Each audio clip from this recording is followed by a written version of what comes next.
কেমন আছেন আপনি? ভালো। আপনাকে অনেক সুন্দর লাগছে। Thank you. ওয়েলকাম। আপনি এখানে আজকে ফার্স্ট হয়ে গেলেন, কি করবেন? কেমন লাগবে আপনার?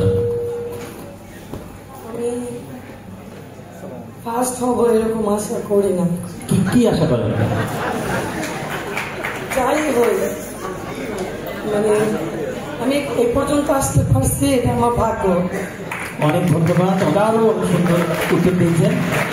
আপনার জন্য অনেক অনেক শুভকামনা রইল। আরেকটি কথা, আপনি বাংলা সিনেমা দেখেন? সিনেমা হলে যে দু একটা দেখি। মানে জীবনে দুইটা দেখছেন এই জীবনে? হ্যাঁ দেখছি অনেক। সেগুলো পুরোনো দিনের কোন কোন নায়িকা আপনার পছন্দ আছে? হ্যাঁ। কে?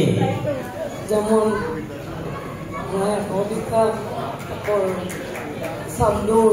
আচ্ছা, শাবনূর কিংবা ববিতার কারো কি কোনো গান আপনি বলতে পারবেন? একটা মনে আছে আপনার? গান মনে নয়, তবে আমি ডান্স ভালো করে। ডান্স? তাই নাকি? একটু ডান্স দেখাবেন?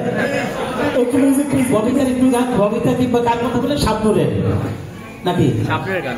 হ্যাঁ, আমি আমার মতো নাচ। আপনি প্লিজ একটু দেখান, একটু, জাস্ট একটু মিউজিক উইথ মিউজিক। মিউজিক এমনি চলুক, আপনি একটু দেন অল্প। কোনো গান পছন্দ আছে? কোনো গান পছন্দের আছে? এই মুহূর্তে মনে পড়ছে না, তবে একটা গান দাও। আমি তাল মিলি। আচ্ছা ওকে, একটা গান আমরা একটু দেখবো। একটা গান দাও, যে কোনো একটা গান একটু আমরা দেখতে চাই। আপনি কি জানেন যে শাবানা?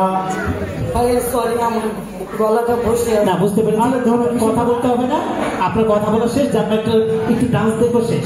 ওকে, কি সুন্দর আপনার ভয়েস রানী মুখার্জির মতো লাগছে। রেডি? সরে যাও, অভিষেক সরবো না, একটা বিশেষ তথ্য দিয়ে নেই। আপনি কি জানেন যে শাবানা ববিতার যত গান দেখতেন, ম্যাক্সিমাম গানে পারফরমেন্স করতে আমাদের ইউসুফ ভাই, ম্যাক্সিমাম গানে তাকে। আর সেই জন্য আজকে সেই মানে কোরিওগ্রাফার দেখতে যাচ্ছে যে কেমন ডান্স করে। Please please